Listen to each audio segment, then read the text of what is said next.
आज हम एक ऐसे टॉपिक पे बात करने जा रहे हैं that is very important and as we all know that बहुत बार सुनते हैं कि स्कूल में ऐसा पढ़ाया नहीं जाता है।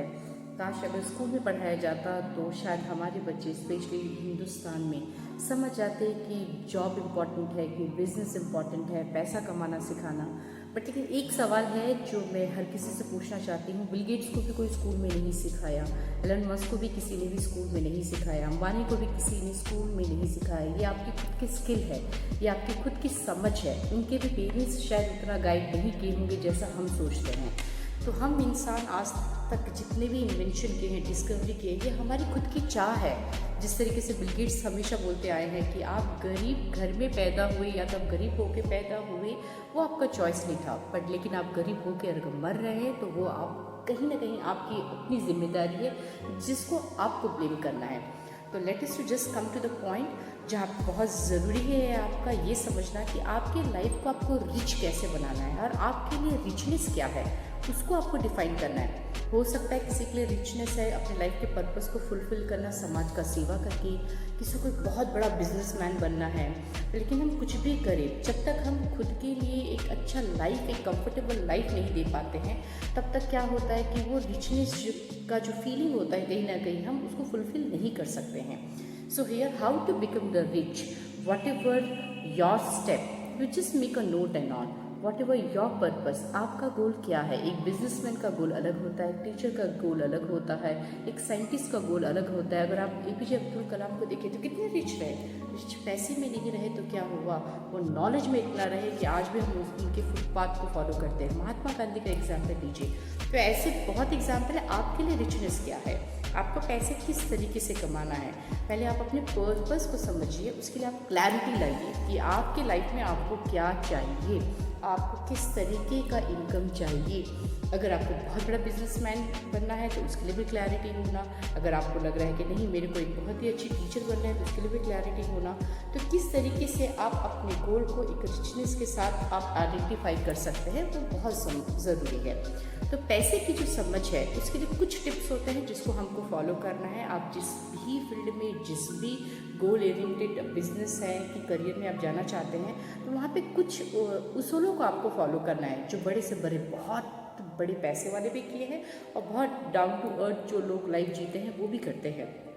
तब आप समझ पाएंगे रिचनेस क्या है। सबसे पहला जो है, जो आजकल का जनरेशन जो बहुत ज़्यादा करता है, आप कोई चीज़ को अफोर्ड नहीं कर सकते। मान लीजिए आपकी सैलरी है खाली 12 लाख के आसपास और आप कार कितने का लेने के लिए सोच रहे हैं कि 50 लाख का। तो आप खुद ही सोचिए, जब आपका तनख्वाह ही पूरा साल का जब है 12 लाख का, तो आपको कितने लाख की, एटलीस्ट अगर बहुत ज़्यादा भी आपका ड्रीम है कि मेरे पास एक अच्छा कार हो, इसमें कोई गलत बात नहीं है। बट लेकिन रेंज क्या होना चाहिए? एटलीस्ट आप 5-6 लाख के कार में आप काम चला सकते हैं डाउन पेमेंट दे के और उसका EMI भरकर। बट क्या ज़रूरी है आपको 25 लाख से 30 लाख का कार लेने के लिए? तो यहाँ पे आप ये चीज़ को समझिए। आप तब तक वो चीज़ को मत खरीदिए जब आप उसको अफोर्ड नहीं कर सकते हैं। तो ये चीज़ एक मिडिल क्लास को बहुत ज़रूरी है समझना, जो उसको कहीं ना कहीं पुअर माइंडसेट की तरफ ले जाता है। एक एग्जांपल शाहरुख खान का देना चाहूँगी। अगर हम शाहरुख खान को देखते हैं तो उसका जो नेटवर्थ है कम से कम 6,500 से ज़्यादा है करोड़, जिसको हम इमेजिन भी नहीं कर सकते हैं। उसके लिए एक प्लेन, जेट प्लेन लेना बहुत ईजी बात है। फिर भी हर बार शाहरुख खान क्या बोलते हैं कि जब भी मेरे पास अगर कुछ पैसा आता है तो मैं सोचता हूँ कि मैं इसमें इन्वेस्ट करूँ कि मैं वापस अपनी किसी मूवी में इन्वेस्ट करूँ। जो आदमी आज मूवी का इतना बड़ा बादशाह माना जाता है वो भी कहीं ना कहीं सोचता है, भले एक लग्जरी लाइफ जी रहे हैं वो, बट कहीं ना कहीं सोचते हैं कि ये ज़रूरी है क्या। उनके लिए 400 करोड़ बहुत छोटी बात है। वो 2-3 प्रोग्राम में जाएंगे तो कमा सकते हैं। तो यहाँ पे कहने का मतलब क्या है, आप ये समझिए कि जो भी चीज़ आप, जहाँ पे आप पैसे इतने इन्वेस्ट कर रहे हैं, इतने महंगे महंगे कपड़ों में, क्या ज़रूरी है आपके लिए उसमें खर्च करना? ये सबसे पहला मनी रूल है जो हमको हमारे बच्चों को सिखाना है और खुद भी समझना बहुत ज़रूरी है। दूसरा, प्लान बी। प्लान बी क्या है? जैसे पैंडेमिक आया, हम देखें कि बहुत लोग रोड पे आ गए, बहुत लोगों के लाइफ में ऐसे प्रॉब्लम आए कि शायद हम बोल सकते हैं उन्होंने लोगों को खोया। उससे भी ज़्यादा बहुत चीज़ें ऐसी हुई उनके लाइफ में, अनसर्टेन थिंग्स, जिसके लिए वो प्लान ही नहीं थे। इसका मतलब मतलब कि हमारे पास प्लान बी लाइफ में है नहीं। हम एक ही फील्ड में जा रहे हैं। अगर मेरे को लग रहा है कि मैं टीचर हूँ तो मैं खाली लाइफ लॉन्ग टीचिंग का ही जॉब करती रहूँगी। अगर मेरे पास प्लान बी नहीं है तो अनसर्टेन थिंग्स जब लाइफ में आता है, जैसे पैंडेमिक आया, जैसे ट्रेड सेंटर में क्या हुआ हम सबको पता है, तो प्लान बी नहीं है आपके पास तो क्या होगा, लाइफ में कभी कभी ऐसे सिचुएशन आएंगे जहाँ पे आप खुद को बहुत बड़ा फेलियर समझने लग जाएंगे। तो प्लान बी को सेट करने के लिए आपको ये समझना बहुत ज़रूरी है कि आपका ऐसा क्या स्किल है जो आपके लाइफ में आपके जॉब के बाद हो या तो आपके बिजनेस के अलावा आपको अर्निंग देता है। ये बहुत ज़रूरी है आपको फोकस करना, जिससे कहीं ना कहीं आपको फाइनेंशियली सेटलमेंट आपके दिमाग में होता है कि नहीं, कल को मैं आफ्टर 60s भी मैं रिटायरमेंट करना सोचना। तो आप जॉब में हैं कि बिजनेस में, हमेशा प्लान भी अपने पास ज़रूर रखें कि मैं इस डायरेक्शन में जाते जाते भी एक दूसरे डायरेक्शन को भी अपनी लाइफ में देख सकता हूँ, जिससे मेरे को फ्यूचर में कोई भी चीज़ अनसर्टेन होती है तो मैं यहाँ पे प्रिपेयर्ड हूँ। थर्ड थिंग जो है, आप मेकिंग मोर से ज़्यादा है कि हम सेविंग मोर कैसे करें। हम ज़्यादा इस पे सोचते हैं, बट हम ये नहीं सोचें कि बैंक में जो आपका पैसा पड़ा हुआ है, चाहे आपका एफडी है कुछ, वो आपको रिटर्न कितना दे रहा है। आप बड़े से बड़े पैसे वालों को देखिए, वो बनाने में ज़्यादा रहते हैं, 1 से 2 बनाना जानते हैं, और हम जो स्पेशली इंडियन मेंटालिटी है, हम सेविंग में ज़्यादा देते हैं। हम ये नहीं देखते जिस तरीके से महंगाई बढ़ती जा रही है, कुछ सालों के बाद जो भी सेव किए हैं वो आपके लिए काम ही आने वाला नहीं है उतना पैसा। तो कोशिश कीजिए आप ऐसी जगह पे लगाइए जिससे आप पैसे बना सके। आपको बहुत सारे, आपको आज के डेट में यूट्यूब में तो इतने सारे इन्फॉर्मेशन है how to make more money. Actually आप अपने 1 रुपये को 2 रुपये कैसे बना सकते हैं। आप SIP लीजिए, कुछ भी लीजिए, अच्छे से किसी को कंसल्ट कीजिए, क्योंकि मैं क्या सोचती हूँ कि अगर आप मान लीजिए कि आप कुछ वीडियोस देख भी लिए हैं, आप एक्सपर्ट नहीं बन सकते हैं। तो कोशिश होगा कभी कुछ थोड़ा सा लर्निंग, कुछ थोड़ा सा 1000-2000 स्पेंड करके किसी एक अच्छे से CA से बात करके अपने पोर्टफोलियो को आप समझिए कितना सेव करना है, कहाँ पे करना है, जिससे आपको रिटर्न आए, ये समझ आपको एक हर इंसान को होना बहुत ज़रूरी है। फोर्थ थिंग, देखिए कहीं पे भी आज अगर आप यूट्यूब में भी कहीं जा रहे हैं, कहीं कोई स्कूल भी आप चूज़ करते हो, कोई कॉलेज भी चूज़ करते हो, आप कैसी जगह को आप चूज़ करोगे जहाँ पे आपको लगेगा कोई मेरे को अच्छे से सिखा सकता है। जब आप अपने पैसे को इन्वेस्ट करने से पहले इतना सोच रहे हैं कि जो मेरे को अच्छे से सिखा सकता है मैं वहाँ पे जाना, तो आपको ये नहीं लगता है कि आपका भी सीखना बहुत ज़रूरी है। कल को आप अगर बिजनेस करते हैं, कोई जॉब करते हैं, आप कितना सीख रहे हैं, क्योंकि जिसकी वैल्यू है वहाँ पे ज़रूर उसको पैसा मिलता ही है।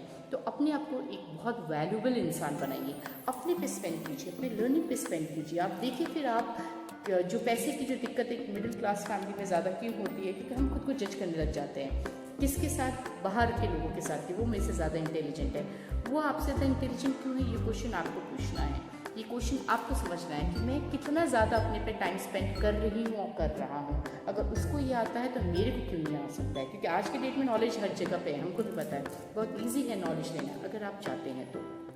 फिफ्थ चीज़ जो मुझे मेरे को बहुत ज़्यादा पसंद है और जिसको मैं अपने लाइफ में अपना के बहुत ज़्यादा आगे बढ़ी भी हूँ, चाहे मैं टीचिंग के फील्ड में हूँ, चाहे मैं सोशल वर्क के फील्ड में हूँ, कभी ज़्यादा सोचिए मत, जस्ट डू इट। अब नाइकी ब्रांड जो है उसका एक बहुत फेमस स्लोगन है, जस्ट डू इट। अगर आप उसके केस स्टडी को आप समझेंगे, अगर नाइकी के, ही डिड दैट, उन्होंने कभी सोचा नहीं ज़्यादा, उनको करना था, कर दिया। आज दुनिया के जितने बड़े से बड़े खिलाड़ी हैं, सारे स्पोर्ट्समैन कहीं ना कहीं उनके ब्रांड को प्रमोट करते हैं, ही डिड दैट। सो आपके दिमाग में जो भी प्लान है आप उसको बस कर लीजिए, ज़्यादा सोचिए मत, क्योंकि ये बहुत बहुत ज़्यादा ज़रूरी है। उसके बाद जो सबसे बड़ी चीज़ है जो हम मिडिल क्लास में कभी करते ही नहीं है, कोई भी, स्पेशली अगर हम देखें तो हम सोचते हैं कि मैं रिच रहना। आप रिच रहिए, आप बनिए, ये आपकी सोच है, बट कोशिश कीजिए कि जितना हो सके अपने खर्चों को as you stay as a poor, आप गरीब बन के रहिए। पहले इतनी ज़्यादा चीज़ें आओगे, हम किसी के घर में जाएंगे तो देखेंगे हम ये ले लिए, वो ले लिए, क्या आपको उसकी ज़रूरत है? आप ये सोचिए इतना ज़्यादा अर्जेंट है कुछ भी चीज़ खरीदने से पहले? अगर 5 की जगह में आपके पास 3 कपड़े होंगे तो कुछ कमी हो जाएगी? कुछ नहीं होगी। जितना होता है उतना कोशिश कीजिए अच्छे से रखने के लिए। थोड़ा behave like a poor and become like a rich, बहुत ज़रूरी है।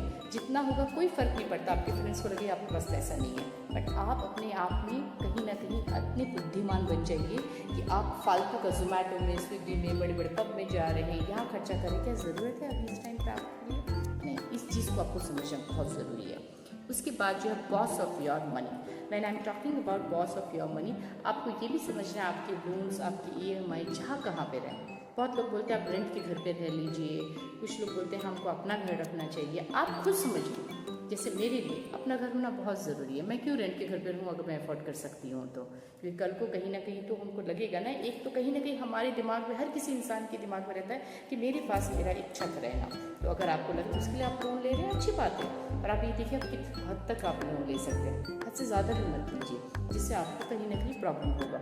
आप EMI पे करें। अगर आपकी EMI अगर आपकी लर्निंग में जा रही है तो बहुत अच्छी बात है, बट अगर आपकी EMI आपको ऐसी चीज़ में दे रहे हैं जिसका कोई वैल्यू ही नहीं है फ्यूचर में, अगर आप उसको वापस बेचना चाह रहे हैं तो कुछ वैल्यू नहीं है, तो वहाँ पे आपको कहीं ना कहीं you need to be the boss of your money.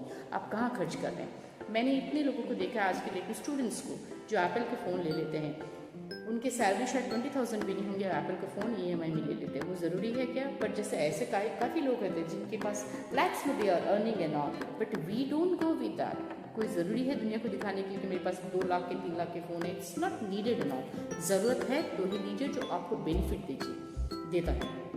कोई पॉडकास्ट कर रहा है, कोई यूट्यूब में बड़े बड़े वीडियो बना रहे हैं, हाँ वो इंसान अगर पैसा खर्च कर रहा है अच्छे गैजेट में, अच्छे फ़ोन में, इलेक्ट्रॉनिक आइटम में, तो समझ में आता है, बट आपको क्या उसका ज़रूरत है? So become the boss of your money doing something. So these are the things very very important and all.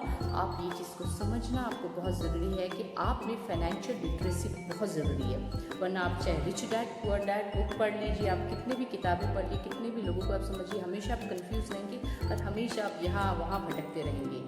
आपके लिए आपका रिचनेस क्या डिफाइन करता है? मेरे लिए मेरा रिचनेस शायद हो सकता है कमाना भी है, उसके साथ समाज सेवा भी है।